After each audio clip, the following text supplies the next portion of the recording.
Next நேயர்களுக்கு என்னோட அன்பான வணக்கங்கள். இன்றைய நிகழ்ச்சியில் என்ன பார்க்க போகிறோன்னா, தாம்பரம் ஸ்ரீ வராகி ஈசநேசன் அவர்களின் குடும்ப நல பிரச்சனைகளை எப்படி ஜோதிட ரீதியாக அணுகிறதுங்கிற குறித்து தான் பார்க்க போகிறோம். வாங்க நிகழ்ச்சிக்குள்ளே போகலாம். கும்பராசி அன்பர்களே, கும்பராசிக்கு போக போக இனி எல்லாம் நல்லதே நடக்கும்.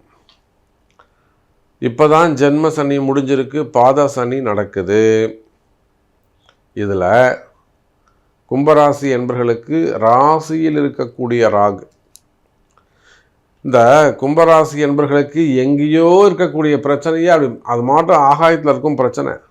அந்த பிரச்சனையை அப்படியே தரன்னு இழுத்துட்டு வந்து மடியில் வச்சுப்பாங்க. எங்கேயோ இருக்கக்கூடிய பிரச்சனையை தேடி சென்று இழுத்து வந்து மடியில் வைத்து கொள்ளக்கூடிய கும்பராசி அன்பர்களே, தெரியாமல் செஞ்சிட்டேன் நான், அது மாட்டும் எங்கேயோ இருந்ததுங்க சாமி, நான் தான் பாவன் பார்த்து கூப்பிட்டு வந்தேன், பாவன் பார்த்து வச்சேன், அப்படிலாம் நிறைய கும்பராசி அன்பர்கள் நான் தான் இறக்கப்பட்டேன்னு சொல்லுவாங்க. மனசு இறங்கிச்சேன், நான் தான் மனசு இறங்கி வந்தேன் சாமி, நான் பண்ண தப்பு தான் அது அப்படின்னு சொல்லுவாங்க. அப்போது கும்பராசி என்பர்களே, பிரச்சனை உங்களை தேடாமல் நீங்கள் பிரச்சனையை தேடி போய் கொண்டு வரீங்க. ஏன்னா உங்கள் ராசியில் இருக்கக்கூடிய ராகு, யாரோ ஒருத்தர் வந்து ஏதோ ஒன்று சொல்லுவான், அவன் பேச்சை நம்பி அப்படியே ஆகான்னு போவீங்க. அங்கே போய் பார்த்தா ஒன்றுமே இருக்காது, உங்களை மாட்டி விட்டு போயிடுவோம். இதில் ஷேர் மார்க்கெட்டில் ஏமாந்தவங்க, அதே போல் பணம் முதலீடு செஞ்சு ஏமாந்தவங்க, இன்னும் சொல்லப்போனால் நிறைய நம்பி ஏமாந்தவங்க தான் அதிகம். கும்பராசியை பொறுத்தவரையிலும் டக்குன்னு நம்பிடுவாங்க. கும்பராசியை பொறுத்தவரையிலும் டக்குன்னு நம்பிடுவாங்க. ஆணாக இருந்தால் அதில் ஈஸியாக பெண்கள் ஈஸியாக நம்பிடுவாங்க. இதில் நிறைய பெண்கள் வந்து இழக்கக்கூடாததை இழந்திருப்பார்கள். எது அவங்களுக்கு முக்கியமோ, எது அவங்களுக்கு பாதுகாப்போ, எது அவங்களுக்கு அடையாளமோ அதை அவர்கள் இழந்திருப்பாங்க. பெண்கள், அது ரிலேஷன்ஷிப்பாக இருக்கலாம், உறவு முறைகளாக இருக்கலாம், கணவனாக இருக்கலாம், நண்பர்களாக இருக்கலாம், உடல் ஹெல்த்தாக இருக்கலாம், கற்பாக இருக்கலாம், மனசாக இருக்கலாம், நிறைய மிஸ் பண்ணியிருப்பாங்க. இதே போல் ஆண்களுக்கும் உண்டு. அப்போ இதெல்லாம் குடும்பத்தில் நாளைக்கு பிரச்சனையாக வரும். பெரிய உங்கள் சொத்து பத்துக்கு ஆசைப்பட்டு உங்கள்கிட்ட இருக்கிறத பார்த்து 10 பேர் வருவாங்க, இல்லை உங்கள்கிட்ட பிடிங்கின்னு போகிறதுக்குன்னு 10 பேர் வருவாங்க. அவங்களாம் வந்து நாளைக்கு பிரச்சனை பண்ணுவாங்க. எதிரிகளுடைய தொந்தரவுகள் அதிகரித்திருக்கலாம். புரியுதுங்களா? எதிரிகள் யாரும் கிடையாது, உங்கள் க்ளோஸ் ரிலேஷன்ஷிப்பாக தான் இருப்பாங்க. நெருங்கிய உறவுகள் தான் உங்களுக்கு அந்த தொந்தரவுகளை கொடுக்கக்கூடியவங்களாக எதிரிகளாக இருந்திருப்பார்கள். அப்போ இப்படியெல்லாம் எதிரிகளை சந்திக்கக்கூடிய அல்லது வாழ்க்கையில் ஒரு நிம்மதி இல்லாமல் இருக்கிறது. இதுக்கு என்னதான் பரிகாரம், என்ன செய்தால் நாம் நல்லா இருக்கலாம்? நீங்கள் எல்லாமே சொல்கிறீங்க சாமி, நாங்கள் தொடர்ந்து உங்கள் பதிவுகளை பார்க்குறேன், நீங்கள் சொல்கிறது அத்தனையும் உண்மையை, என் வாழ்க்கையில் நடந்தது அப்படியே சொல்கிறீங்க, ஏமாற்றங்களை பற்றி சொல்கிறீங்க, அப்பா அம்மா ஏமாற்றிட்டாங்க, குடும்ப பிரச்சனைகள், சொத்து பிரச்சனைகள், அல்லது கணவன் மனைவியிடையே வரக்கூடிய பிரச்சனைகள், பசங்களை பற்றிய கவலைகள், பிள்ளைகளை பற்றிய கவலைகள், அல்லது குடும்பம் பிரிஞ்சு இருக்கிறது,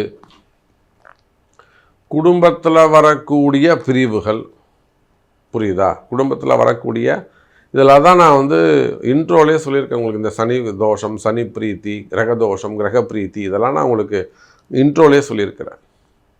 அப்போ கும்பராசினா, ராசியில் இருக்கக்கூடிய ராகு உங்களை ஏதேனும் ஒரு ஏமாற்றத்தை, தீர்க்க முடியாத பிரச்சனை அப்படி வச்சுக்கலாமா, அந்த ஏமாற்றம்ங்கிறத கூட அடிச்சிடுவோம், தீர்க்க முடியாத ஒரு சில பிரச்சனைகளை உள்ளே கொண்டு போய் விட்டுருப்பார். பிரச்சனையை தாண்டி வெளியே வர உங்களுக்கு தெரியாது.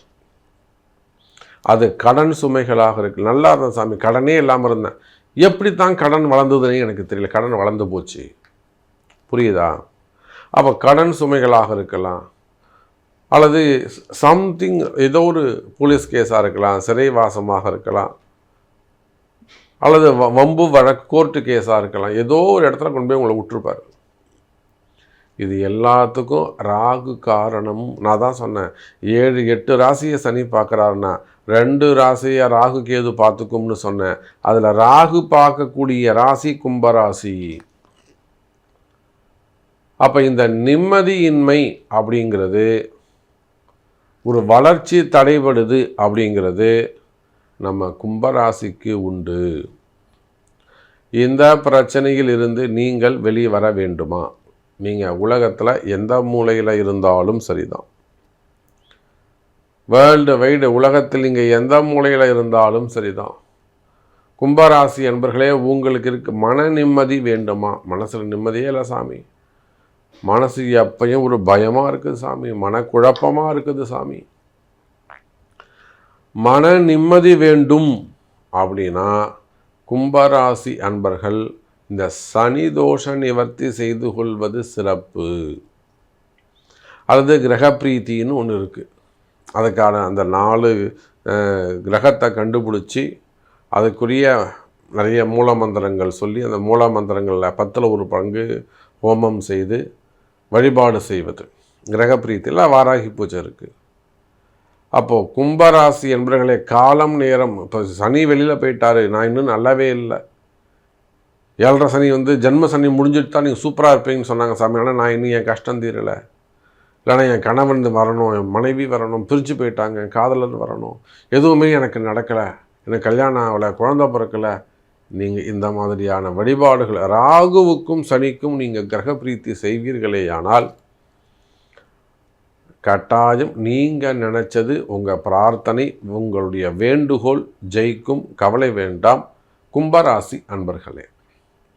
இப்போ இதுக்கு மேலே இன்னும் நீங்கள் ஃபுல் டீட்டெயிலாக தெரிஞ்சுக்கணும்னா, உங்களை பற்றி நீங்கள் தெரிஞ்சுக்கணும்னா உங்கள் பிறப்பு ஜாதகம் பேசும்.